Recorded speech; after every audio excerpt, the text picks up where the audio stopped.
ఆమేన్. ప్రభువు నందు ప్రియ పరిశుద్ధ దేవుని కుమారులారా, దేవుని కుమార్తెలారా, మీ అందరికీ మన ప్రభును రక్షకుడైన యేసుక్రీస్తు వారి పరిశుద్ధమైన నామంలో శుభవందనాలు. తనైన దేవునికి కృతజ్ఞతాస్తుతులు, స్తోత్రములు. అయితే ప్రియులారా, ఈ రోజు మనము బైబిల్ గ్రంథంలో నుంచి ఒక చక్కటి అంశాన్ని నేర్చుకుని దేవుని నామాన్ని మహిమపరుద్దాం. అయితే ఏంటి మన అంశం అని ఈ రోజు మనం పరిశీలన చేసుకునే ప్రియులారా, సువార్త శోధింప సఖ్యము కాని క్రీస్తు ఐశ్వర్యం అనేటువంటి అంశాన్ని నేర్చుకొని దేవుని నామాన్ని మహిమపరుద్దాం. అయితే ప్రియులారా, మరి ఈ అంశం మనం ఎందుకు నేర్చుకోవాలి అని ఒకసారి మనం పరిశీలన చేస్తే, ఇక్కడ దేని గురించి మాట్లాడుతా ఉన్నాడు దేవుడు? పరిశుద్ధాత్ముడు మనతో దేని గురించి మాట్లాడుతూ ఉన్నాడు? సంఘానికి ఏం ప్రకటిస్తా ఉన్నాడు అంటే సువార్త గురించి చెప్తా ఉన్నాడు. ఏంటి సువార్త అంటే, సువార్త శోధింప సౌఖ్యం కానీ క్రీస్తు ఐశ్వర్యం అట. అంటే ప్రియులారా, క్రీస్తులో ఉన్నటువంటి ఐశ్వర్యం ఏంటి, ఈ సువార్తకు ఉన్నటువంటి విలువ ఏంటి, మహిమ ఏంటి అనేది ప్రియులారా మనం మొట్టమొదట ఈరోజు నేర్చుకోవడానికి ప్రయత్నం చేద్దాం. అయితే ప్రియులారా, ముఖ్యంగా క్రైస్తవులోనికి వచ్చినటువంటి మనం అంటే యేసుక్రీస్తు దేవుని కుమారుడు, యేసుక్రీస్తు ప్రభు, యేసుక్రీస్తు ద్వారా పాప క్షమాపణ, రక్షణ, నిత్య జీవం, పరలోకం అని నమ్మి విశ్వసించి మారు మనసు పొంది పశ్చాత్తపడి యేసుక్రీస్తు నామములో బాప్తిసం తీసుకొని సంఘంలో చేర్చబడుతున్నటువంటి వారి యొక్క మహిమను మనం ఒకసారి పరిశీలిస్తే ప్రియులారా, మనకు ఈ రోజు ఏది ఐశ్వర్యంగా ఉండాలి అనేది ఇక్కడ లేఖనం చాలా స్పష్టంగా మనకు చెలవిస్తూ ఉంది. అయితే ప్రియులారా, ఇక్కడ మనం పరిశీలన చేస్తే మరి క్రైస్తవులైనటువంటి మనం ప్రతి ఒక్కరి దగ్గర ఈ బైబిల్ గ్రంథం ఉంది. బైబిల్ గ్రంథంలో మరి మనం అనుసరించాల్సినటువంటి చట్టం ఏంటి అనేది మనం మొట్టమొదట గుర్తించుకోవాలి. క్రైస్తవులు మనం అంటున్నాం, ఇంట్లో ప్రతి ఒక్కరు ఎంతమంది ఉంటే అంతమందికి మరి బైబిల్ గ్రంథాలు ఉన్నాయి. మరి ఆ బైబిల్ గ్రంథంలో నేడు మనం అనుసరించాల్సినటువంటి చట్టం ఏంటి అనేది మనం మొట్టమొదట గుర్తించుకోవాలి. ఏంటి ఆ చట్టం అంటే ప్రియుల, అపోస్తుల కార్యంలో నుండి మనం యూద పత్రిక వరకు ఇక్కడ నేడు క్రైస్తవులు అనుసరించి జీవించాల్సినటువంటి చట్టము బైబిల్ గ్రంథంలో రాయబడి ఉందని మనం మొట్టమొదట గుర్తించుకోవాలి. అయితే ప్రియులారా, మరి ఈ సువార్త అంటే ఈ సువార్త గురించి మనం పరిశీలన చేస్తే ప్రియులారా, సువార్తను గురించి, సువార్త యొక్క మహిమ గురించి, సువార్త యొక్క ఆధిక్యతను గురించి, సువార్తలో మనం పొందుకున్నటువంటి రక్షణ గురించి మరి దేవుడు పరిశుద్ధాత్ముని ద్వారా మనతో ఏం మాట్లాడిపిస్తా ఉన్నాడు అనేది మనం మొట్టమొదట గుర్తించుకోవాల్సిన అవసరం ఎంత. అయితే ప్రియులారా, ఈ సువార్త గురించి మనం పరిశీలన చేస్తే సువార్త మహదేశ్వర్యము, సువార్త యొక్క ఐశ్వర్యం ఏంటి? అయితే ప్రియులారా, ఇక్కడ మనము ముఖ్యంగా మనం మూల వచనం పరిశీలన చేసుకుంటే ప్రియులారా, అపోస్తులైన పౌలు గారు ఎఫెసు సంఘానికి చెప్తూ రాస్తున్నటువంటి ఒక అద్భుతమైనటువంటి మాటను మనం పరిశీలిస్తే ఇక్కడ ఏం చెప్తుందంటే, ఎఫెసులకు రాసిన పత్రిక 3వ అధ్యాయం 8 నుంచి 11 వచనాల్లో చాలా అద్భుతంగా రాయబడి ఉందండి. ఏమంటున్నాడు ఇక్కడ, దేవుడు మన ప్రభు అయిన యేసుక్రీస్తు నందు చేసిన నిత్య సంకల్పం చొప్పున పరలోకంలో ప్రధానులకును అధికారులకును సంఘము ద్వారా తన యొక్క నానా విధమైన జ్ఞానము ఇప్పుడు తెలియబడవలనని ఉద్దేశించి శోధింప సఖ్యము కాని క్రీస్తు ఐశ్వర్యమును అన్యజనులలో ప్రకటించుటకు అంటాడు. ఇక్కడ మనం పరిశీలిస్తే ప్రియులరా, ఈ రోజు క్రైస్తవులు అనబడుతున్నటువంటి మన దగ్గర ఉన్నటువంటి సువార్త యొక్క మహిమ ఏంటి అనేది మనకు అర్థం కాకపోతే, దీనికి ఉన్నటువంటి ప్రత్యేకత ఏంటి అనేది మనకు అర్థం కాకపోతే ప్రియులరా, మనము ఏమీ కూడా తెలియనటువంటి వారి మనం మొట్టమొదట గుర్తించుకోవాలి. అయితే ప్రియులరా, ఇక్కడ లేఖనం పరలోకంలో ప్రధానులకును అధికారులకును సంఘము ద్వారా తన యొక్క నానా విధమైనటువంటి జ్ఞానం అట. సంఘము ద్వారా తెలియజేయాలి. ఇప్పుడు జ్ఞానం ఎవరి దగ్గర ఉంది అని అంటే, ఎవరైతే క్రీస్తు సంఘంలో చేర్చబడ్డారో, ఎవరైతే నిజంగా దేవుడు యేసుక్రీస్తుని లోకానికి పంపాడని, దేవుని కుమారుడు యేసుక్రీస్తు అని ఆయన ప్రభు అని నమ్మి విశ్వసించి యేసుక్రీస్తు నామములో బాప్తిసం తీసుకుని సంఘంలో చేర్చబడితే వారు కలిగి ఉన్నటువంటి సువార్త యొక్క ఈ ఐశ్వర్యం ఏంటి అనేది మనం పరిశీలన, అంటే శోధింప సౌఖ్యం కన్నా క్రీస్తు ఐశ్వర్యం అంటాడు. ఇక్కడ చాలా జాగ్రత్తగా మనం పరిశీలన చేయాల్సిన అవసరం ఎంత. అయితే ప్రియులారా, ఒక వస్తువు యొక్క విలువ మనకు మొదట అర్థం కావాలి. అంటే మన దగ్గర ఉన్నటువంటి బైబిల్ గ్రంథంలో ఈ సువార్తకు ఉన్నటువంటి మహిమ మనకు అర్థం కావాలి అని అంటే మొట్టమొదట మనకేం అర్థం కావాలంటే, ఈ లోకంలో ఒక వస్తువు యొక్క విలువ మనకు అర్థం కావాలి. ఆ విలువ మనకు అర్థం అయితేనే దాన్ని మనం ఉపయోగిస్తాం, దాని విలువను మనం గుర్తించగలుగుతాం. అయితే ప్రియులారా, ఇక్కడ ఈ లోక సంబంధంగా మనం పరిశీలిస్తే బంగారం కానీ, వెండి కానీ, డబ్బు కానీ వీటన్నిటిని మనం ఎక్కడ దాచి ఉంచుతామంటే ప్రియులారా, మనం బీరువాలో కానీ బ్యాంకుల్లో కానీ మనం డిపాజిట్ చేసి దాచిపెట్టుకుంటాం. ఎందుకనంటే ఈ లోక సంబంధంగా మనకు తెలుసు ఏది విలువైనది అని అంటే, ఈ లోక సంబంధంగా మరేంటి బంగారము, వెండి, డబ్బు, ఇంకా డైమండ్స్, ఇలా చాలా జ్యువెలర్స్ ఇవన్నీ ఉంటాయి. వీటన్నిటిని మనము భద్రపరచుకునే విధంగా మనం చాలా జాగ్రత్తగా భద్రపరచుకుంటాం. అయితే ప్రియులారా, అదే విధంగా మనం ఒక చెప్పులు కొన్నాం అనుకోండి, ఈ చెప్పులను ఎక్కడ పెడతాం? మనం బీరువాలో పెడతామా, లాకర్లో పెడతాం అంటే పెట్టాం. ఎందుకంటే దేని విలువ అనేది మనకు చాలా జాగ్రత్తగా తెలుసు. అంటే ఏది విలువైనది, ఏది విలువ కానిదని తెలిసి మనం ఆ చెప్పులు ఎంత విలువ పెట్టుకున్నా కానీ మనం ఆ గేట్ దగ్గర విడిచి వెళ్ళిపోతూ ఉంటాం. అయితే ప్రియులారా, మరి ఈ లోక సంబంధంగా మనం గుర్తించగలుగుతున్నాము ఏది విలువైందో, ఏది విలువ కాందో. అయితే ప్రియులారా, మరి మన దగ్గర ఉన్నటువంటి సువార్త వాక్యం యొక్క విలువ మనకు తెలుసా అనేది మనం మొట్టమొదట గుర్తించుకోవాలి. అయితే ప్రియులారా, మన దగ్గర ఉన్నటువంటి క్రీస్తు ఐశ్వర్యం యొక్క విలువ నీకు తెలిస్తే ఏం జరుగుతుంది అంటే, వాక్యాన్ని మనం ఎక్కడ భద్రపరుచుకుంటాము అని అంటే హృదయంలో భద్రపరచుకునేటువంటి పరిస్థితి ఉంటుంది ప్రియులారా. లోకమంతా మన హృదయంలోనే ఉంటుంది, కానీ లోకంలో ఉండాల్సినటువంటి వాటన్నిటిని మన హృదయంలో చాలా జాగ్రత్తగా భద్రపరచుకుంటున్నాం. కానీ హృదయంలో ఉండాల్సినటువంటి వాక్యాన్ని మాత్రము ఎక్కడ కనబడతా ఉందంటే మన గోడల మీద, క్యాలెండర్ల మీద కనబడతా ఉంటది. కానీ అది ఎక్కడ ఉండాలి అంటే హృదయంలో ఉండాల్సినటువంటి వాక్యము మనం ఎక్కడ చూస్తూ ఉన్నామంటే క్యాలెండర్లో, గోడల మీద అక్కడిక్కడ చూస్తూ ఉన్నాం. కానీ హృదయంలో మాత్రం దాన్ని భద్రపరచుకోవట్లేదు అన్నట్టు విషయాన్ని మనము చాలా గుర్తించగలుగుతున్న పరిస్థితి మనకు కనబడతా ఉంది. అయితే ప్రియులారా, ముఖ్యంగా దేవుని వాక్యము అనేది దాని యొక్క మహిమ ఎప్పుడు గుర్తించగలుగుతామంటే దాని యొక్క శక్తి మనకు తెలిసినప్పుడు. ఈ లోక సంబంధంగా ఏది విలువైందో మనకు తెలుస్తా ఉంది. అదేవిధంగా సువార్త యొక్క మహిమ గురించి కూడా మనకు అర్థమవుతే ప్రియులారా, అది శోధింప సౌఖ్యం కానీ క్రీస్తు ఐశ్వర్యము. ఈ లోక సంబంధంగా ఐశ్వర్యం అంటే మనకు చాలా తెలుసు. చాలా కోటీశ్వరుడు అండి, ధనవంతుడు అండి, ఈ లోక సంబంధంగా చాలా అభివృద్ధి పొందిన వాడని అనుకుంటున్నాం మనం. కానీ మన దగ్గరకు వచ్చేసరికి నువ్వు నేను ఈరోజు దేన్ని బట్టి ఐశ్వర్యవంతులం అంటే వాక్యాన్ని బట్టి ఐశ్వర్యవంతులం అవుతున్నామని మనకి ఇక్కడ చాలా స్పష్టంగా లేఖనం చదివిస్తుంది. ప్రియులు చాలా జాగ్రత్తగా మనం పరిశీలన చేయాలి. అందుకే అపొస్తలుడైన పౌలు గారు కొలిస్సీ సంఘంతో ఒక మాట చెప్తా ఉంటాడండి.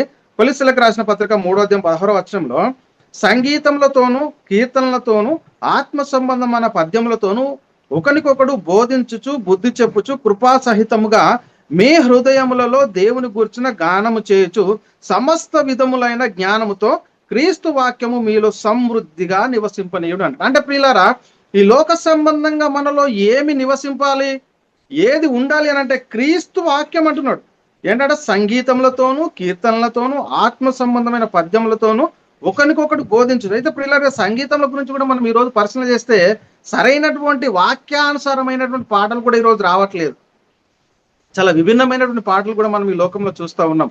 అంటే ఏది చేసినా అది యొక్క ఆత్మ సంబంధంగా ఉండాలి, అది వాక్యానికి అనుగుణంగా ఉండాలని చెప్తున్నటువంటి విషయాన్ని మనం ఇక్కడ చూస్తూ ఉన్నాం.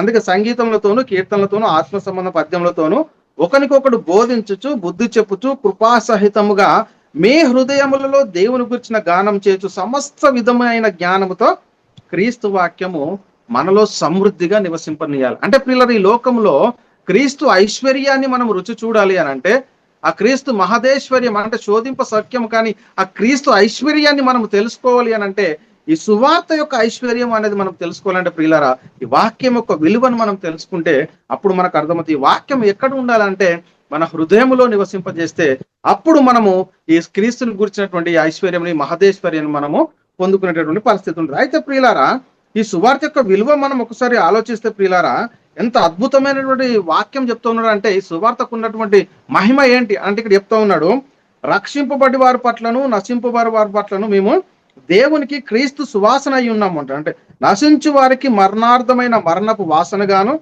రక్షించబడి వారికి జీవార్థమైనటువంటి జీవపు వాసనగాను ఉన్నాము అంటాడు. అంటే ప్రియులారా, ఈ లోక సంబంధంగా సువార్త యొక్క మహిమను గురించి మనం పరిశీలన చేస్తే ప్రియులారా, రక్షింపు వారి పట్లను నశించు వారి పట్లను మేము దేవునికి క్రీస్తు సువాసన. అంటే సువాసన అనేది దేన్ని తెలియజేయాలి, సువార్త యొక్క శక్తి ఏంటి అనేది ఇక్కడ మనం పరిశీలన చేస్తే ఈ వాసన అంటాడు. సువాసన ఏంటి, ఈ సువాసన అనేది మనం పరిశీలన చేస్తే ప్రియులారా, కొంతమంది వెళ్తా ఉంటే మనము అత్తరు కానీ సెంట్ కానీ కొట్టుకొని వెళ్తూ ఉంటారు. ఆ వాసన వస్తూ ఉంటుంది, ఆ సువాసన వచ్చేటటువంటి పరిస్థితి ఉంటుంది. అంటే దాని ద్వారా ఏమి ప్రయోజనం లేదు. కానీ అయితే ప్రియులారా, క్రీస్తు వాక్యం దగ్గరకు వచ్చినప్పుడు ఈ నశించు వారికి మరణార్థమైన మరణపు వాసనగా అంటాడు. ఏంటి వాళ్ళకు మరణపు వాసన ఇది అంటే ప్రియులారా, వారు సువార్త చెప్తా ఉన్నా, వాక్యాన్ని వింటా ఉన్నా ఎవరైతే గ్రహించట్లేదో, ఎవరైతే గుర్తించట్లేదో వారికి ఎలా ఉందంటే ఇది మరణార్థమైనటువంటి మరణపు వాసనగా ఉంది. అదే మరి రక్షించబడి వారికి జీవార్థమైనటువంటి జీవపు వాసన. నువ్వు చెప్తున్నటువంటి వాక్యం, ఒక వ్యక్తి మరి హాస్పిటల్లో ఆక్సిజన్ పెట్టామనుకున్నా తీసేస్తే బ్రతుకుతాడంటే చనిపోతాడు.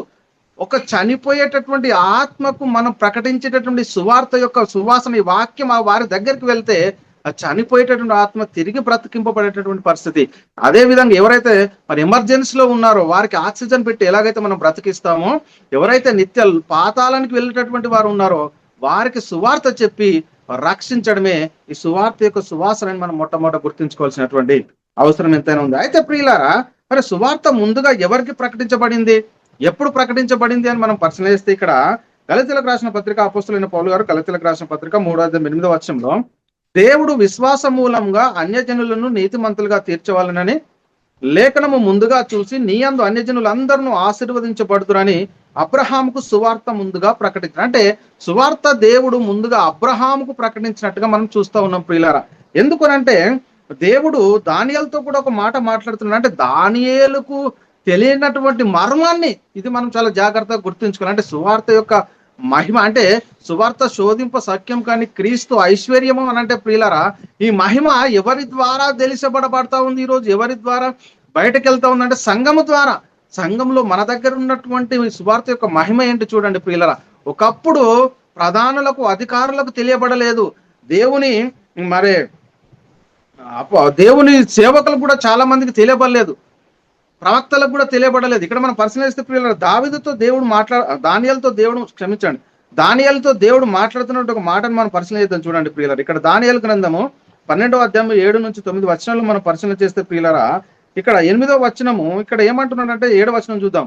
నారబట్టలు వేసుకున్న ఏటిపైన ఆడుచున్న ఆ మనుషుని మాటను నేను వింటిని, ఏమనగా అతడు తన కుడి చేతిని ఎడమ చేతిని ఆకాశం వైపుకి ఎత్తి నిత్య జీవియగు వాని నామమున ఒట్టు పెట్టుకొని ఒక కాలములు అర్ధకాలము పరిశుద్ధ జనము యొక్క బలమును కొట్టివేట ముగింపబడగా సకల సంగతులు సమాప్తములగున నేను వింటిని గాని గ్రహింపలేకపోతుని, నా ఏలినవాడా వీటికి అంతమేమని నేను అడగగా అతడు ఈ సంగతులు అంత్యకాలము వరకు మరుగుగా ఉండునట్లు ముద్ర వేయబడినవి గనక దానియేలు నీవు ఊరుకుండుమని చెప్పింది.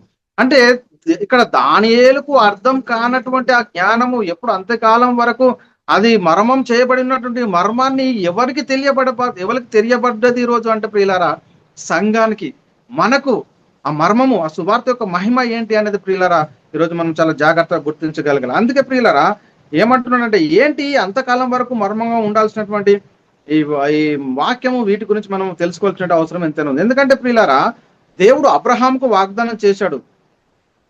ఏమని వాగ్దానం చేశాడు? ఎవరి గురించి వాగ్దానం చేశాడు ప్రియులారా?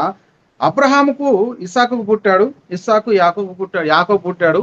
యాకోబుకు 12 మంది కుమారులు. ఈ యాకోబుకు ఇశ్రాయేల్ అన్న పేరు దేవుడు పెట్టాడు. అయితే ప్రియులారా ఈ రోజు మనం అనుకుంటున్నటువంటి ఈ యాకోబు సంతానం ఎవరైతే ఉన్నారో, ఈ 12 మంది సంతానము, వారి ద్వారా వచ్చినటువంటి ప్రజలే ఇక్కడ వారు ఎవరంటారు అంటే వారి సంతానమే ఇశ్రాయేలే అని మనం మొట్టమొదట గుర్తించుకోవాల్సిన అవసరం ఎంతైనా ఉంది. అయితే ప్రియులారా మరి యాకోబు లేక ఇశ్రాయేలు సంతానమునకు ధర్మశాస్త్రం అనుగ్రహించాడు దేవుడు.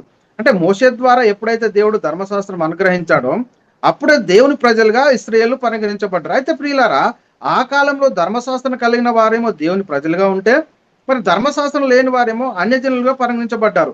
ప్రియులారా మరి దేవుడు ఇశ్రాయేలీలకు మాత్రమే దేవుడా, అన్యజనులకు కాదా అనేది ఇక్కడ మనం పరిశీలన చేసుకుంటే ప్రియులారా ఎప్పటి కాలం గురించి ఏ మాటలు చెప్తూ ఉంటారు అనేది మనం చాలా జాగ్రత్తగా మనం పరిశీలన చేసుకోవాలి. ప్రియులారా దేవుడు సువార్త అబ్రహాముకు ఎప్పుడు ప్రకటించాడు అని అంటే సున్నితి పొందక ముందే, ధర్మశాస్త్రం లేనప్పుడే వాగ్దానం చేశాడు. ఎందుకంటే ఇటు ఇశ్రాయేలీలు అటు అన్యజనులు అందరూ ఆశీర్వదించబడాలి కాబట్టే, అందుకే ఒకప్పుడు సువార్త మర్మంగా ఉన్నదని దేవుడు దానియేలుతో చెప్తా ఉన్నాడు. మనం చూస్తున్నాం. ఇప్పుడు ప్రియులారా మరి ఈ మర్మము ఎప్పుడు బయలుపరచబడుతుంది అని అంటే యేసుక్రీస్తు ఈ లోకానికి వచ్చి ధర్మశాస్త్రాన్ని సిలువలో మరి కొట్టివేసి మృతి పొంది సమాధి చేయబడి లేఖనముల ప్రకారంగా 3వ దినమున లేచి పరలోకానికి వెళ్ళి పరలోకంలో ఉన్నటువంటి పరిశుద్ధాత్మని లోకానికి పంపించిన ద్వారా ఈ లోకంలో ఉన్నటువంటి అపోస్తులు పరిశుద్ధాత్మను పొందుకొని పరిశుద్ధాత్మ ద్వారా సువార్త ఏదైతే ప్రకటించబడతా ఉందో అదే ఒకప్పుడు మర్మంగా ఉన్నటువంటి వాక్యము సువార్త ద్వారా ఇప్పుడు మనకు బయలుపరచబడుతుంది అనేది మనం మొట్టమొదట గుర్తించుకోవాల్సినటువంటి అవసరం ఎంతైనా ఉంది ప్రియులారా. చాలా జాగ్రత్తగా మనం పరిశీలన చేసుకోవాలి మనం ఎలాంటి పరిస్థితిలో ఉన్నాము అనేది. ఇక్కడ ఏంటి ఆ మర్మం అంటే, ఇక్కడ ఎఫెసీయులకు రాసిన పత్రిక, అపోస్తలుడైన పౌలు గారు ఎఫెసీయులకు రాసిన పత్రిక 3వ అధ్యాయం 1-6 వచనాలు మనం పరిశీలన చేస్తే, యేసుక్రీస్తు యొక్క ఖైదీనైన పౌలను నేను ప్రార్థించుచున్నాను అంటున్నాడు. ఏమంటున్నాడు? మీ కొరకు నాకు అనుగ్రహింపబడిన దేవుని కృప విషయమై ఏర్పాటును గూర్చి మీరు విని ఉన్నారు. ఎట్లనగా క్రీస్తు మర్మము దేవ దర్శనం వల్ల నాకు తెలియపరచబడిన సంగతి మీ గూర్చి మునుపు సంక్షేమంగా రాసితిని. మీరు దానిని చదివినడల దానిని బట్టి ఆ క్రీస్తు మర్మమును గూర్చి నాకు కలిగిన జ్ఞానం గ్రహించుకొనగలరు.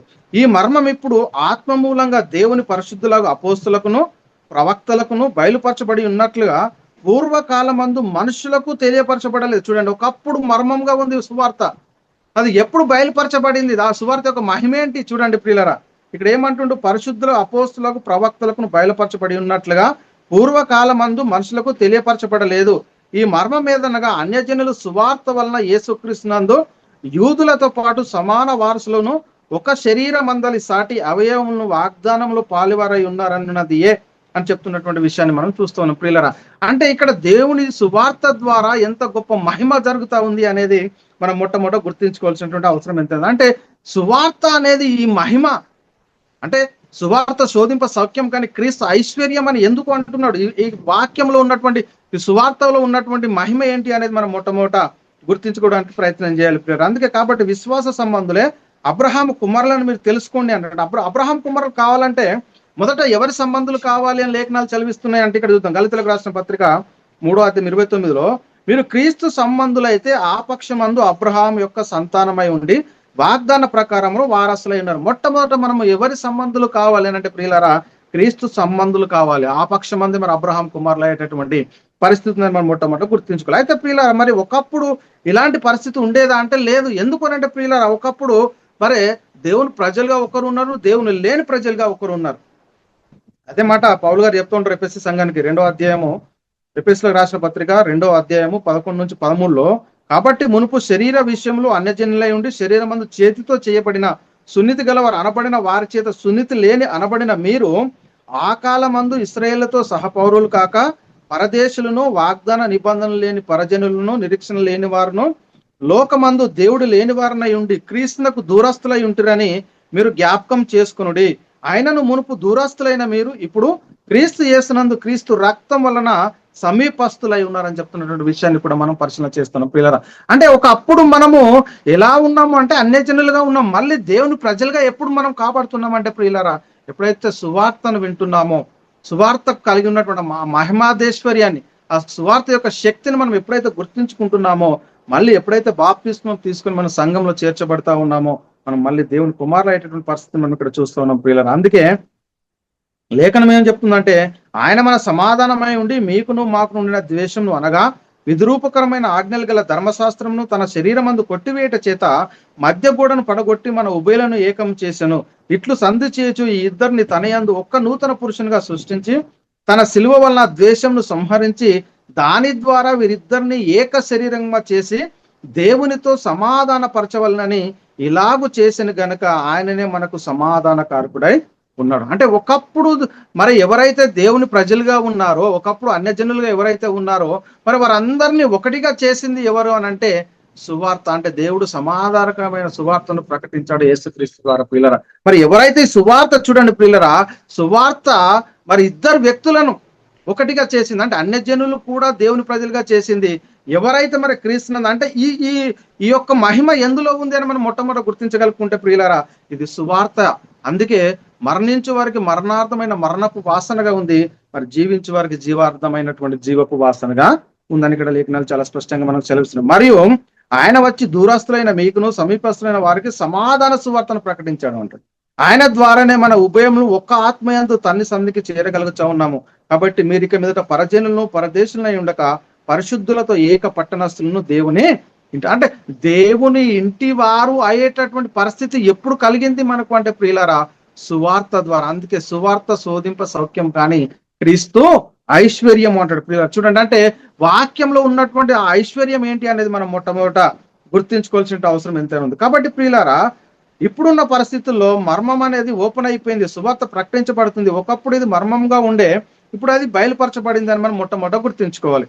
కాబట్టి ఇప్పుడు ఏదైనా సువార్త ప్రకటించబడుతుందంటే అది క్రీస్తు మహదేశ్వర్యము శోధింప సౌఖ్యం కానీ క్రీస్తు ఐశ్వర్యము అనేది మనం మొట్టమొదట గుర్తించుకోవాల్సినటువంటి అవసరం ఎంత ఉంది. కాబట్టి ప్రియులారా, ఈ సువార్తను మనం ఎంత మందికి ప్రకటించగలుగుతున్నాం, మనకు తెలిసిన సువార్తను ప్రకటిస్తున్నామా లేదా ఒకసారి ఆలోచించుకోండి ప్రియులారా. మనిషి ఈ లోకంలో ఉన్న ప్రతి దానికి విలువ, రేటు అనేది కడతా ఉన్నాడు. ఓకే, ఈ లోకంలో ప్రతిదాని యొక్క విలువను మనం గుర్తించగలుగుతున్నాం. ఏది విలువైనది, ఏది విలువ కానిది అనేది మనం చాలా జాగ్రత్తగా మనకు తెలుసు.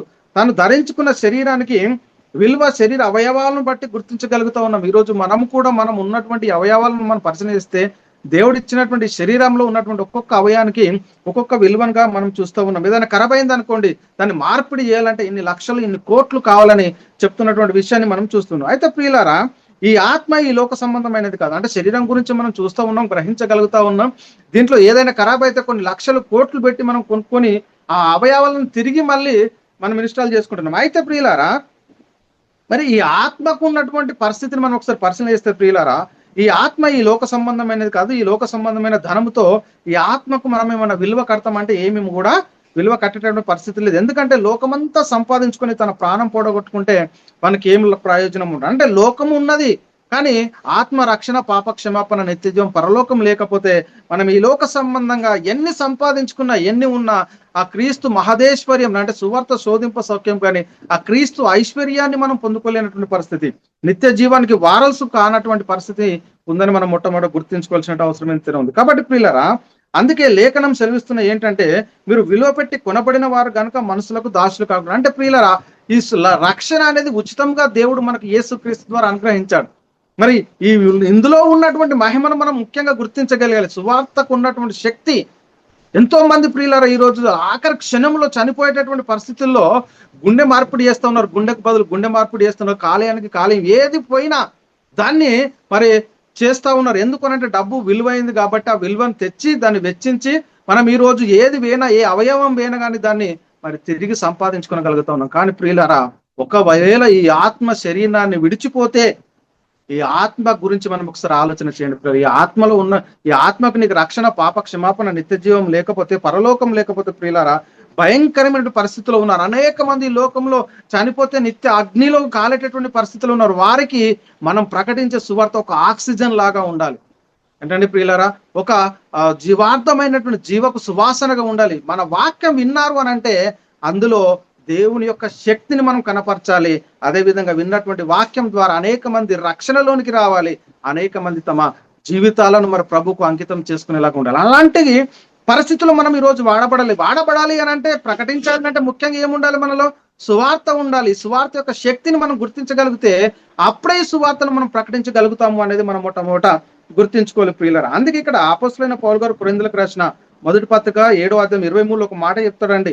మీరు విలువ పెట్టి కొనబడిన వారు గనక మనుషులకు దాసులు కాకుండా అంటాడు. మనం విలువ పెట్టి కొన్నాము, ఒక ఆయన మనల్ని కొన్నాడు. కొన్న తర్వాత ఇక మనము మనసొత్తు కాదు కాబట్టి, మరి ఆయన మనల్ని కొనుక్కున్నాడు కాబట్టి మనం ఆయన పని చేయాలి. ఒక యజమానుని దగ్గర మనం పని చేస్తే, మనం జీతం తీసుకుంటే ఆ యజమానుడు చెప్పినటువంటి ప్రతి ఒక్క పనిని మనం జరిగించాలి. అదే విధంగా మనం ఉచితంగా పొందుకున్నటువంటి రక్షణ, ఈ లోక సంబంధంగా కోట్లు పెట్టినా మనకు దొరికినటువంటి రక్షణ, నీ ఆత్మకు రక్షణ మరి దేవుని ద్వారా ఉచితంగా పొందుకున్నటువంటి మనము ఈ లోకంలో అనేక మంది చనిపోతే నిత్య నరకానికి వెళ్లాల్సినటువంటి వారు ఉన్నారు.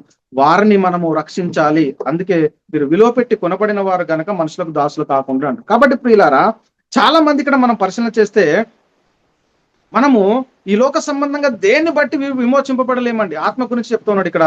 మీ పితృ పారంపరమైన వ్యర్థ ప్రవర్తన విడిచిపెట్టినట్లుగా వెండి బంగారంలో వంటి క్షయ వస్తువుల చేత మీరు విమోచింపబడలేదు కానీ అంటాడు. అంటే ఈ లోక సంబంధంగా నువ్వు ఏది ఇచ్చినా కానీ చెల్లదు. ఒక ఆత్మ రక్షించబడాలి అని అంటే ఈ లోక సంబంధంగా మనం ఎన్ని వెచ్చించినా, ఎన్ని చేసినా కానీ అది చెల్లదు. అందుకే చెప్పి ఏమంటుండు, అమూల్యమైన రక్తం చేత అనగా నిర్దోషమును నిష్కలంకమునకు గొర్రెపిల్ల వంటి క్రీస్తు రక్తం చేత విమోచించబడితారని మీరు ఎదుగుదురు కదా అని చెప్తున్నటువంటి విషయాన్ని మనం పరిశీలన చేస్తాం ప్రియులారా. అంటే ఈ లోక సంబంధంగా మనకు ఉన్నటువంటి ఆ మహిమ, ఆ నిత్య పరలోక రాజ్యంలో ఒక వ్యక్తిని మనం చేర్చాలి అని అంటే ముఖ్యంగా మనకు సువార్త యొక్క విలువ మనకు అర్థం కావాలి. ఏ వాక్యంలో శక్తి ఉంది? అపోస్తులు ప్రవక్తలు ఇచ్చినట్టు పునాది, అపోస్తుల కార్యం నుంచి యూద పత్రిక వరకు ఉన్నటువంటి ఈ ఆక్సిజన్ ఏంటంటే ప్రియులారా, మరణించు వారికి ఏదైతే ఆక్సిజన్ పెట్టి బ్రతికిస్తామో అలాగే నిత్య పాతాళానికి వెళ్ళేటటువంటి వారిని సువార్త మహిమ శక్తి మహదేశ్వర్యం ద్వారా మనము బ్రతికించే వారుగా ఉన్న మనం మొట్టమొదట మనం గుర్తించుకోవాలి ప్రియులారా. కాబట్టి ఇప్పుడున్న పరిస్థితుల్లో మన ఆత్మను రక్షించే శక్తి దేనికి ఉందంటే ఓన్లీ ఒక సువార్తకి ఉంది ప్రియులారా. మరి ఎప్పుడైనా నువ్వు ఇది గుర్తించగలిగావా? ఈ లోకంలో ప్రతి దానికి మనం విలువ కడతాం, కానీ నీ ఆత్మకు విలువ నీకు తెలుసా? లోక సంబంధంగా ఎన్నో విలువలు కడతా ఉన్నాం, ఎన్నో మనం చేస్తూ ఉంటాం, ఎన్నో కార్యక్రమాలు జరిగిస్తూ ఉంటాం. వాటన్నిటికీ ఒక విలువ ఉన్నది. కానీ ఒక ఆత్మ రక్షించడం అనేది, ఒక ఆత్మ రక్షించబడడం అనేది అది దేవుని దృష్టిలో విలువ మరి గొప్పదట, విలువైనది అని చెప్తున్నటువంటి విషయాన్ని మనం చూస్తూ ఉన్నాం ప్రియులారా. కాబట్టి ఈ ఆత్మకు మనం విలువ కడతామా? కట్టలేం ప్రియులారా. అందుకే ఇక్కడ చెప్తున్న పరిస్థితి ఏంటంటే, ఇక్కడ ఈ లోక సంబంధంగా ఒక బిచ్చగాడిని కూడా మనం పరిశీలన చేస్తే ప్రియులారా, తన విలువ తెలుసుంటే తనకి ఏం తెలియదు, నేను ఒక బిచ్చగాడిని అంటాడు. కానీ ఈ రోజు మనం చూస్తూ ఉన్నాం, ఒక్కొక్క అవయానికి దేవుడు ఇచ్చినటువంటి ఈ సర్వ శరీరం ఎంత చక్కగా ఉన్నది చూడండి ప్రియులారా. అనేక మంది హాస్పిటళ్లలో పడకల మీద మనం చూస్తూ ఉంటే కొంతమంది లేవలేని పరిస్థితిలో ఉన్నారు, కొంతమంది కుంటివారిగా ఉన్నారు. ఒకరికి చేతి ఉంటే కాలు లేదు, కాలు ఉంటే చేతి లేదు, కన్నుంటే ఇంకో ఏదో అవయవం లోపము, ఏదో అనారోగ్యము. ఏదో పడక మీద బండి ఎప్పుడు అబ్బా చనిపోతే బాగుండు అనేటటువంటి భయంకరమైన పరిస్థితుల్లో ఉన్నారు చాలా మంది. కానీ దేవుడు మనకు అన్ని అవయవాలు మంచిగా ఇచ్చాడు, చాలా చక్కగా ఉన్నాము, మన కుటుంబాన్ని పోషించుకుంటున్నాము, మన స్థితిలో మనం ఉన్నాము. మరి మనము దేవుని కోసం ఎంత సమయాన్ని మనం వెచ్చిస్తున్నాము. మరి అనేక మంది ఆత్మలు నశించిపోతా ఉన్నాయే, కనీసం ఒకరైనా నమ్మకపోతారా?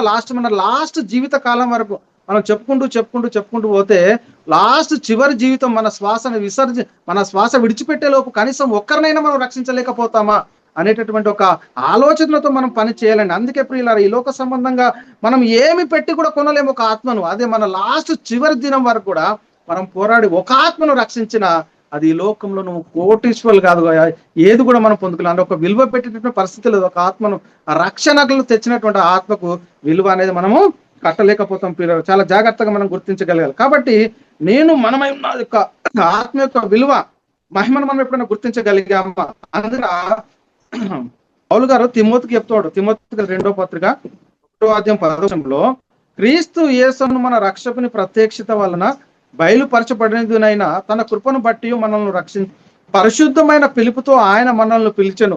ఆ క్రీస్తు యేసు మరణమును నిరార్థకం చే జీవమును అక్షయతను సుత వలన. అంటే జీవము అక్షయత అంటే మనం అక్షయ లోకాన్ని స్వతంత్రించుకోవాలన్నా, మనం పరలోకం వెళ్ళాలి అన్న ముఖ్యమైనది ఏంటంటే సువార్త. ఈ సువార్త అనేది ప్రియులారా మనలో ఉండాలి, ప్రకటిస్తూ ఉండాలి. అనేకులకు జీవార్థమైనటువంటి జీవపు వాసన. అందుకంటే సువార్త శోధింప సత్యం కానీ క్రీస్తు ఐశ్వర్యము, మహదేశ్వర్యం అండి ప్రియులారా. ఒకసారి ఆలోచన చేయండి ప్రియులారా. కాబట్టి నిత్య నరకానికి వెళ్ళాల్సినటువంటి ఒక ఆత్మను నిత్య జీవానికి నడిపించడం ద్వారా దేవుడు మన పైన ఉంచినటువంటి ఆ నమ్మకాన్ని మనం నెరవేరుస్తాము. దేవుని కుమారులుగా మనం జీవించేటటువంటి పరిస్థితి ఉంటుంది ప్రియులారా. అందుకే ఇక్కడ ఎఫెసీయులకు రాసిన పౌలు గారు చెప్తాడు ఎఫెసీ సంఘానికి, ఎఫెసీయులకు రాసిన పత్రిక 1వ అధ్యాయం 7వ వచనంలో, దేవుని కృప మహదేశ్వరుని బట్టి ఆ ప్రీని అందు ఆయన రక్తం వల్ల మనకు విమోచనము అనగా మన అపరాధములకు క్షమాపణ మనకు కలిగి ఉన్న. అంటే దేవుని కృప మహదేశ్వర్యము అంటే ఏంటి? దేవుని కృప మహదేశ్వర్యం ఎందులో ఉంది అంటే ప్రియులారా, అది సువార్తలోనే ఉంది. అంటే సువార్త కలిగి ఉన్నటువంటి మనము ఎంతటి ఐశ్వర్యాన్ని, ఎంతటి మహోన్నతమైనటువంటి దేవుని శక్తిని, ఎంతటి మహిమను కలిగి ఉన్నాము అనేది మనం మొట్టమొదట గుర్తించుకోవాలి. అంటే మన దగ్గర ఉన్నటువంటి సువార్త యొక్క శక్తి ఎంత అనేది మనం మొట్టమొదట గుర్తించుకోవడానికి మనం ప్రయత్నం చేయాలని ప్రియులారా లేఖనం చదివిస్తుంది. అందుకే క్రీస్తు యేసునందు ఆయన మనకు చేసిన ఉపకారము ద్వారా అత్యధికమైన తన కృప మహదేశ్వర్యమును రాబో యుగములో కనపరచు నిమిత్తము క్రీస్తు యేసునందు మనల్ని ఆయనతో కూడా లేపి పరలోకమందు ఆయనతో కూడా కూర్చుండబెట్టాడు. అత్యధికమైన తన కృప మహదేశ్వర్యం అంటాడు. రాబో యుగములో కనపరచు నిమిత్తము. ప్రియులారా చూడండి, ఎంతటి గొప్ప మహిమ కలిగినటువంటి మనము, ఈ సువార్తను కలిగి ఉన్నటువంటి మనము, మన పని ఎలా ఉంది ప్రియులారా ఒకసారి ఆలోచన చేయండి. కాబట్టి ప్రియులు ఇప్పుడు వాక్యము ఎక్కడ ఉండాలి అని అంటే అదేమని చెప్తున్నది? వాక్యము నీ యొద్దను, నీ నోటను, నీ హృదయంలో ఉన్నది. అది మేము ప్రకటించు విశ్వాస వాక్యమే. మనలో ఏ వాక్యం ఉండాలి? ఈరోజు మనం చూస్తూ ఉంటాం, అనేకమైనటువంటి వాక్యాలు ప్రకటిస్తూ ఉన్నారు, అనేకమైన బోధలు జరుగుతూ ఉన్నాయి. ఈ బోధల్లో ఏది నిజము, ఏది సత్యము, ఏది అసత్యము అనేది మనం గ్రహించుకోకుండా ఎటు గాలేస్తే అటు కొట్టుకుపోయేటటువంటి వారిగా ఉండకూడదు. నేర్చుకున్నటువంటి బోధ సరైన రూఢిగా ఏదైతే మనం తెలుసుకున్నామో దానిలో నిలకడగా ఉండాలి. ఆ వాక్యము ఏది సర్వసత్యమో దాన్ని మనము ప్రకటించడానికి ముందుకు రావాలి. అందుకే రోమిలకు రాసిన పత్రికలు చెప్తున్నాడు, 10వ అధ్యాయము మనం 8 నుంచి 13 వచనం దాకా పరిశీలిస్తే ప్రియులారా, అదేమని చెప్పుచున్నది? వాక్యం నీ వద్దను, నీ నోటను, నీ హృదయంలో ఉన్నది. అది మేము ప్రకటించే విశ్వాస వాక్యమే. అదేమనగా యేసు ప్రభువు అని నీ నోటితో ఒప్పుకొని దేవుడు మృతులలో నుండి ఆయన లేపునని నీ హృదయం అందు విశ్వసించిన నువ్వు రక్షించబడదు. ఏలయనగా నీతి కలిగినట్లు మనుషుడు హృదయంలో విశ్వసించును, రక్షణ కలిగినట్లు నోటితో ఒప్పుకోవాలి. ప్రియులు అదేమనగా ఆయన యందు విశ్వాసం ఉంచి వాడెవడును సిగ్గుపడిన లేఖనము చెప్పుచున్నది. ఏమండి? ఆయన యందు విశ్వాసం ఉంచినటువంటి మనము, ఆయన వాక్యాన్ని ప్రకటిస్తున్నటువంటి మనం ఎప్పటికి కూడా సిగ్గు నొందము అని లేఖనం చాలా స్పష్టంగా పరిశీలన చేస్తే మనము సువార్త ప్రకటించడానికి రోజు సిగ్గుపడుతున్నటువంటి పరిస్థితిని మనకు కనబడతా ఉంది. ఏమనగా ఆయన యందు విశ్వాసం ఉంచి వాడెవ్వడను సిగ్గుపడడని లేఖనము చెప్పుచున్నది. యూదుడని గ్రీకు దేశస్థని భేదం లేదు, ఒక్క ప్రభువే అందరికి ప్రభువే ఉండి తనకు ప్రార్థన చేయవారి ఏడల కృప చూపుటకు ఐశ్వర్యవంతుడై ఉన్నాడు. ఎందుకనగా ప్రభు నామం బట్టి ప్రార్థన చేయవాడెవడో వాడు రక్షించు. చూడండి ప్రియులారా, ఈ రోజు వాక్యంకు ఉన్నటువంటి శక్తి, ఈ రోజు ఒకప్పుడు మర్మంగా ఉన్నటువంటి మర్మము ప్రియులారా అపోస్తుల ద్వారా, పరిశుద్ధాత్ముని యొక్క ప్రేరేపణ ద్వారా నా తండ్రి రచించినటువంటి ఈ పరిశుద్ధ గ్రంథంలో రాయబడినటువంటి ఈ క్రొత్త నిబంధన అపోస్తుల కార్యం నుంచి యూదా పత్రిక వరకు సంఘానికి ఇచ్చినటువంటి చట్టంలో ఈరోజు ఆత్మను రక్షించే శక్తి సువార్త శోధింప సౌఖ్యం కానీ యొక్క క్రీస్తు మహదేశ్వర్యము ఇందులో ఉందని మనం మొట్టమొదట గుర్తించుకోవాల్సినటువంటి అవసరం ఏంటి. కాబట్టి స్త్రీల సిలువను కూర్చున్నటువంటి వార్తట నశించిన వారికి వెర్రితనము కానీ రక్షించబడుతున్న మనకు దేవుని శక్తి. ఈరోజు దేవుని శక్తి ఎందులో ఉందంటే సిలువను కూర్చున్నటువంటి వార్త. సిలువను కూర్చున్నటువంటి వార్తలు ఏముంది? యేసుక్రీస్తు ఏం చేశాడంటే మన పాపాల నిమిత్తము మృతి పొందాడు, మరి సమాధి చేయబడ్డాడు, లేఖనముల ప్రకారం 3వ దినమున తిరిగి లేచాడు. అంటే ప్రియులారా, ఈ సువార్త యొక్క మహిమ అనేది మనకు అర్థం కావాలి. ఆయన ఎందుకోసం ఈ లోకానికి వచ్చాడు, వచ్చినటువంటి ఆయన దేన్ని నెరవేర్చాడు, తిరిగి లేచాడు, పరలోకానికి వెళ్ళాడు, పరిశుద్ధాత్మను పంపించాడు. అంటే సంఘము పరలోకము ప్రధానులకు అధికారులకట సంఘము ద్వారా తన నానా విధమైన జ్ఞానము తెలియబడాలంటే మర్మముగా ఉన్నటువంటి మర్మాన్ని ఇప్పుడు బోధించేటటువంటి వారిని మనం. అలాంటి మహిమ కలిగి ఉన్నటువంటి మనము ఈ సువార్తను మనం గుర్తించగలుగుతున్నాము. అందుకే పౌలు అంటాడు, సువార్తను గురించి నేను సిగ్గుపడవాడని కాను, ఏలైనగా నమ్ము ప్రతివానికి మొదట యూదునికి గ్రీకుని కూడా రక్షణ కలగజేయటం కదా దేవుని శక్తి ఈరోజు దేనిలో ఉందంటే ప్రియులారా, సువార్తలో ఉంది. సువార్త యొక్క మహిమను మనం గుర్తించగలగాలి. ఈ లోక సంబంధంగా మనంన్నిటినీ ప్రతి ఒక్క దానికి విలువ కడతా ఉన్నాం, ప్రతి ఒక్క దానికి మనము రేట్లు వేస్తా ఉన్నాం. చూడు, ఎంఆర్పి ఎంత అంటే మనం చెప్పగలుగుతాం, ఇది ఇంత అండి, అది అంత అండి, ఇది అంటే. కానీ మన ఆత్మ యొక్క శక్తిని మనం గుర్తించగలుగుతా ఉన్నాం. ఒకసారి ఆలోచన చేయండి ప్రియులారా, ఈ ఆత్మ ఎంత ఈ లోకమంతా సంపాదించుకున్నాడు, తన ప్రాణం పోడవకుంటే ఏం ప్రయోజనం అంటాడు? ఏం కూడా ప్రయోజనం లేదు ప్రియులారా. అందుకే నీ ఆత్మ రక్షించుకొని ఇతరుల ఆత్మలో మరి రక్షించే వాడిగా మనం ఉన్నామా లేదా అనేది ఒకసారి మనం పరిశీలించి చూడండి ప్రియులారా. ఒక డాక్టర్కు ఒక వైద్యం తెలిసినటువంటి ఆ వైద్యంతో ఒక మరణించేటటువంటి వ్యక్తిని కూడా బ్రతికించగల శక్తి ఎవరిలో ఉంది అంటే డాక్టర్లో ఉంది. ఎందుకు అంటే ఆయన డాక్టర్ చదివాడు, ఆ థియాలజీ చేశాడు కాబట్టి ఒక గుండెను తీసేసి ఇంకొక గుండె కూడా అమర్చేటటువంటి పరిస్థితి, ఒక కాలేయాన్ని తీసి ఇంకొక కాలేయాన్ని కూడా అమర్చేటటువంటి పరిస్థితి. చూడండి ప్రియులారా, కాలు పోతే చెయ్యి పోతే ఇలా, ఎందుకంటే దాన్ని చేయగలుగుతాడు కాబట్టి చేస్తా ఉన్నాడు. అదే విధంగా మరి మన దగ్గర ఆత్మలను రక్షించే శక్తి ఉంది ప్రియులారా.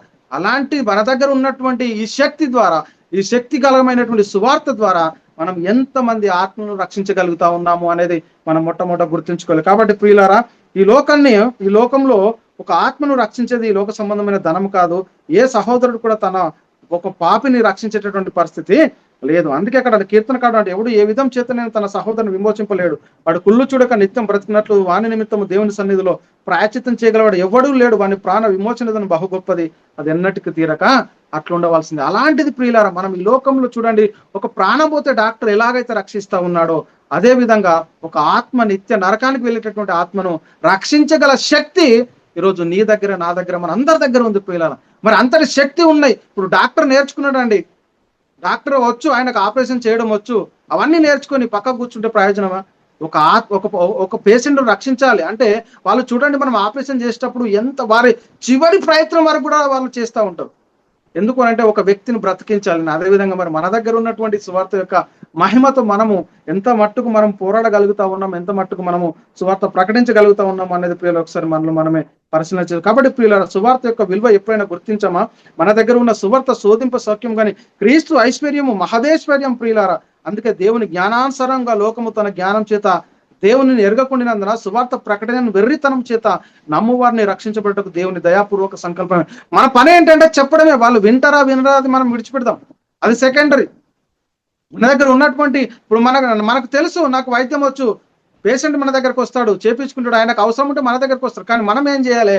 మన దగ్గర ఉన్నటువంటి సువార్తను మనం వారి దగ్గరికి తీసుకెళ్లి వాళ్ళకు ప్రకటించి ఒక ఆత్మనైనా మనము రక్షించే వారికి ఉండాలి. కాబట్టి ప్రియులరా, అందుకే పౌలు గారు చెప్తూ ఉంటారు, మరియు సహోదరులారా, నేను మీకు ప్రకటించిన సువార్త మీకు తెలియజేస్తున్నాను, మీరు దానిని అంగీకరించి దాని అందు నిలిచి ఉన్నారు, మీ విశ్వాసము వ్యర్థమైతేనే కానీ నేను ఏ ఉపదేశ రూపకంగా సువార్త మీకు ప్రకటించుతున్నో ఆ ఉపదేశం మీరు గట్టిగా పట్టుకొని ఉన్నారు, ఆ సువార్త వల్ల మీరు రక్షణ పొందువారు. అందుకే ప్రియులారా, సువార్తల్లో ఏముందంటే సువార్త శోధింప సౌఖ్యం కానీ క్రీస్తు ఐశ్వర్యం ఎందులో ఉంది? దేవుని యొక్క శక్తి, దేవుని యొక్క మహిమ ఎందులో ఉందంటే సువార్తలనే ఉంది.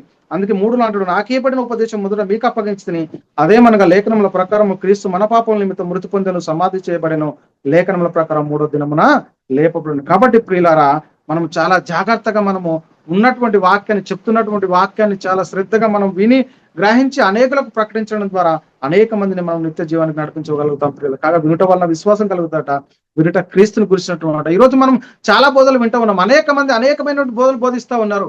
కానీ ఆత్మను ఉద్దేశించి ఆత్మను రక్షించాలి అనే ఒక విశ్వాసముతో, పట్టుదలతో ఎంతమంది మనం సత్య సువార్తని ఈ లోకంలో ప్రకటించగలుగుతున్నాం, నేర్చుకున్నటువంటి వాక్యాన్ని ఎంతమందికి మనము చెప్పగలుగుతా ఉన్నాము అనేది మనం మొట్టమొదటి గుర్తించుకోవాలి. మీరు ఇలాగున రక్షించబడి మన ప్రభు అయిన యేసుక్రీస్తు యొక్క మహిమను పొందవాలని ఆయన మా సువార్త వల్ల మిమ్మల్ని పిలిచాం. చూడండి ప్రియులారా, క్రీస్తు యొక్క మహిమను పొందుకోవాలని అంటే మొట్టమొదట సువార్త మన దగ్గర ఉండాలి. సువార్తను మనము ప్రకటించే వారంగా ఉండాలి. కాబట్టి ప్రియులారా, చాలా జాగ్రత్తగా, అందుకే విశ్వాసులైన మీలో కార్యసిద్ధి కలగజేసేది ఏంటంటే ఆ వాక్యమే. విశ్వాసులైన మీలో కార్యసిద్ధి కలగజేది అంటే వాక్యము మనలో ఉంటే, శక్తి మనలో ఉంటే, దేవుని యొక్క మహదేశ్వర్యము మనలో ఉంటే, ఆ శక్తి ద్వారా మనం అనేక మందిని రక్షించే వారిగా ఉంటాం. కాబట్టి ఇప్పుడు దేవుని స్వరూపమైన క్రీస్తు మహిమను కనపరచు సువార్త ప్రకాశము వారికి ప్రకాశింపకుండా నిమిత్తం యుగ సంబంధమైన దేవత అవిశ్వాసులైన వారి మనోనేత్రాలకు గుడ్డితనం కలగజేస్తాం. చాలా మందిలో మనం పరిశ్రమ చేస్తాం ప్రియులారా. సువార్త అనేక మంది ప్రకటిస్తూ ఉన్నారు, కానీ సత్య సువార్త కొద్ది మంది ప్రకటిస్తాం. ఏంటి, ఆత్మను రక్షించేది ఒక సంకల్పమే లేదు. ఈ లోకాన్ని, ఈ లోక ఆశలను చూపిస్తూ ఉంటారు. అక్కడ ఇక్కడ సృష్టి ఇవన్నిట్లో ఇలా జరిగిందండి, అది అలా జరిగిందండి, అది అక్కడండి, ఇవన్నీ అవసరం లేదండి ప్రియులారా. చూడండి, దేవుని స్వరూపమైన క్రీస్తు మహిమను కనపరిచేదిగా మన సువార్త ఉండాలి. అంటే అదే చెప్తుండే కదా, దేవుని స్వరూపమైన క్రీస్తు మహిమను కనపరిచే సువార్త ప్రకాశం అట వారికి ప్రకాశింపకుండా నిమిత్తం ఈ యుగ సంబంధమైన దేవత అవిశ్వాసులైన వారి మనోనేత్రాలకు గుడ్డితలం కలగజేస్తా ఉంది. వారిని చెప్పనియట్లేదు. తెలుసుకున్నటువంటి మనం కూడా చెప్పకపోతే చాలా భయంకరం కదండి. అందుకే క్రీస్తుని గురించిన సాక్ష్యం మీలో స్థిరపరచబడినందున ఆయనందు మీరు ప్రతి విషయములోను, అనగా సమస్త ఉపదేశములోను సమస్త జ్ఞానములోను ఐశ్వర్యవంతులైతిరి కనుక ఏ కృపావరమునందు లోపం లేక మీరు మన ప్రభు అయిన యేసుక్రీస్తు ప్రత్యక్షత కొరకు ఎదురు చూచుచున్నారు. కాబట్టి ప్రియులారా, ఇక్కడ మన దగ్గర ఉన్నటువంటి మహిమ చూడండి, క్రీస్తుని గురించిన సాక్ష్యం మీలో స్థిరపరచబడుతుందా? ఆయనందు మీరు ప్రతి విషయంలో, అనగా సమస్త ఉపదేశంలోను సమస్త జ్ఞానంలోను ఐశ్వర్యవంతులను, దేవుడు మనకు చెప్పినటువంటి సువార్తని మనం ప్రకటిస్తూ ఉన్నామా? యేసుక్రీస్తు ద్వారా సంఘానికి ఇవ్వబడినటువంటి చట్టము, యేసుక్రీస్తు ద్వారా పరిశుద్ధాత్మని లోకానికి పంపించిన ద్వారా ఈ లోకంలో ఉన్నటువంటి అపోస్తులు పరిశుద్ధాత్మను పొందుకొని పరిశుద్ధాత్మ ద్వారా సంఘానికి కావాల్సినటువంటి మరి ఏదైతే చట్టాన్ని వీళ్ళు స్థిరపరిచారో ఆ స్థిరపరిచినటువంటి ప్రవచనాన్ని మనం ఈ రోజు ప్రకటించగలుగుతా ఉన్నామా లేదా అనేది మొట్టమొదటి మనల్ని మనం గుర్తుంచుకోవాల్సిన అవసరం ఎంతైనందు ప్రియులారా. అప్పుడు మనం ముగించుకోవడానికి మన ప్రయత్నం ఏమనగా ఆయన అందు విశ్వాసం నుంచి వాడేవాడను సిగ్గుపడనని లేఖనము చెప్పుచున్నది అని చెప్తుంది. ఎందుకనగా ప్రభు నామం బట్టి ప్రార్థన చేయబడేవాడు వాడు రక్షించబడతాడు. కాబట్టి ప్రియులారా, ప్రకటించేటటువంటి వారి పరిస్థితి ఎలా ఉందంటే, మేము మోసగండమైనట్లుండి సత్యవంతులము, తెలియబడిన వారం అయినట్లుండి బాగా తెలియబడిన వారము, చనిపోవచ్చున్న వారం అయినట్లుండి ఇదిగో బ్రతుకుచున్న వారము, రక్షించబడిన వారం అయినట్లుండి చంపబడిన వారం అని చెప్పి దుఃఖపడిన వారం అయినట్లు ఎల్లప్పుడూ సంతోషించే వారము, దరిద్రమైనట్లుండి అనేకులకు ఐశ్వర్యం కలిగించే వారం. ఇదే అండి మన దగ్గర ఉన్నటువంటి సువార్త యొక్క మహదేశ్వర్యము, సువార్త శోధింపు సౌఖ్యం కానిటువంటి ఈ క్రీస్తు ఐశ్వర్యం ఏంటంటే, మనం ఈ లోక సంబంధంగా మనం ఎలా ఉన్నా సరే దరిద్రమైనట్లుండి అనేకులకు ఐశ్వర్యం కలిగించే వారము, ఏమీ లేని వారమైనట్లుండి సమస్తము కలిగిన, ఈ లోక సంబంధంగా ఏమున్నా లేకపోయినా పరలోక విషయంలో ఆత్మ సంబంధం ప్రతి ఆశీర్వాదాన్ని మనం ఈరోజు కలిగిన వారం మనం మొట్టమొదట గుర్తించుకోవాలి పిల్లలు. కాగా దేవుడు తన ఐశ్వర్యం చొప్పున యేసుక్రీస్తు మహిమలో మీ ప్రతి అవసరం తీర్చును. కాబట్టి పిల్లలు నేడు క్రీస్తుని గురించినటువంటి సువార్తను ప్రకటించాలి, క్రీస్తు ఐశ్వర్యాన్ని మనం ప్రకటించాలి, క్రీస్తు మహదేశ్వర్యాన్ని మనం ప్రకటించాలి. ఒక ఆత్మను నిత్య నరకం నుండి తప్పించే శక్తి ఈ సువార్తలో ఉంది. కాబట్టి పిల్లలు ఈ సువార్తకు ఉన్నటువంటి శక్తిని మనము గ్రహించుకొని అనేకులకు ప్రకటించి ఈ శోధింప సౌఖ్యం కానీ క్రీస్తు ఐశ్వర్యాన్ని మనము అనేకులకు ప్రకటించి. కాబట్టి పిల్లలు నేడు ఎవరైతే యేసుక్రీస్తు దేవుని కుమారుడు, యేసుక్రీస్తు రక్షకుడు, యేసుక్రీస్తు మరి ప్రభు అని నమ్మి విశ్వసించి మారు మనసు పొంది పశ్చాత్తాపడి యేసుక్రీస్తులో బాప్తిసం తీసుకొని సంఘంలో చేర్చబడి దేవుని యొక్క జ్ఞానాన్ని తెలుసుకున్నటువంటి మనము కూడా మరి ఈ లోకంలో అనేక మందికి సువార్తను ప్రకటించి అనేక మందిని నిత్య జీవానికి మనము పాత్రులుగా చేయాలి. కాబట్టి పిల్లలు ఆలోచన చేయండి, మన దగ్గర కలిగినటువంటి ఈ ప్రభు యొక్క మహదేశ్వర్యం, సువార్త శోధింప సౌఖ్యం కానీ క్రీస్తు మహదేశ్వర్యం, ఈ ఐశ్వర్యాన్ని మనం కలిగినటువంటి మనము అనేకులకు ఈ ఐశ్వర్యాన్ని పంచిపెట్టాలి. ఈ లోక సంబంధంగా ఉన్నటువంటి ఐశ్వర్యాన్ని మనం దాచుకుంటాం, కానీ ఆత్మ సంబంధమైన పరలోక సంబంధమైనటువంటి ఆత్మ సంబంధం ప్రతి ఆశీర్వాదాన్ని మనము అనేకులకు ప్రకటించి కొద్ది మందినైనా మనం నిత్య నరకంలో తప్పించి నిత్య జీవానికి పాత్రలుగా చేయాలి. మన చివరి శ్వాస వరకు కూడా కనీసం ఒక్కరిని మనము సంపాదించుకున్నా అది దేవుని దృష్టిలో విలువగా ఉంటుందని మనం గుర్తించి మరి చెప్పబడినటువంటి వాక్యం సువార్త శోధింప సౌఖ్యంగానే క్రీస్తు ఐశ్వర్యాన్ని కలిగినటువంటి మనం అనేకులను మరి క్రీస్తు ఐశ్వర్యంలో పాలిభాగస్తుగా చేయాలని చెప్పబడినటువంటి ఈ వాక్యము దేవుడు మనందరి హృదయంలో నీరు కట్టి ఫలింపజేయను గాక. ఆమేన్. అందరికీ వందనాలండి. దేవునికి స్తోత్రం.